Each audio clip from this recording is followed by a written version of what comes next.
ఉదాహరణకి మీకు 40 సంవత్సరాలు అనుకోండి. సడెన్‌గా మీకు మోకాలు నొప్పి వచ్చింది. మోకాలు నొప్పి రాగానే ఏం చేస్తాం? ఒకరోజు చూస్తాం. ఒక రోజుకి కూడా తగ్గకపోతే ఇమ్మీడియేట్‌గా మెడికల్ షాప్ పోయి ఒక పెయిన్ కిల్లర్ తెచ్చుకుంటాం. అడుగుతాం వానికి.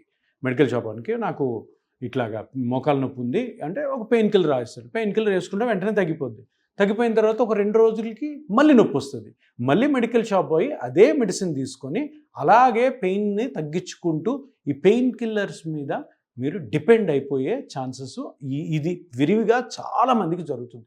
చిన్న చిన్న ఊర్లలో అయితే మెడికల్ షాప్ వాడే డాక్టర్ అయ్యి ప్రతి నొప్పికి కూడా మోకాలు నొప్పి అవని, నడుము నొప్పి అవని, షోల్డర్ పెయిన్ అవని ఈ పెయిన్ కిల్లర్స్ ఇవ్వడము, పెయిన్ కిల్లర్స్తో నొప్పిని టెంపరరీగా తగ్గించుకోవడం. దీనివల్ల జరిగే నష్టం ఏంటంటే పెయిన్ కిల్లర్స్ మీ నొప్పిని తగ్గిస్తాయి కానీ లోపల జరుగుతున్న ప్రాబ్లమ్ని అవి ఎప్పుడు కూడా తగ్గించలేవు. కాబట్టి మీ నొప్పి తగ్గి మీకు టెంపరరీగా ఉపశమనం కలిగినా కానీ లోపల డ్యామేజ్ ఎక్కువై కొన్ని రోజుల తర్వాత ఈ పెయిన్ కిల్లర్స్కి పని చెయ్యకపోగా పెయిన్ కిల్లర్స్ వల్ల జరిగే నష్టాలకు మీ బాడీ లోనవుతుంది.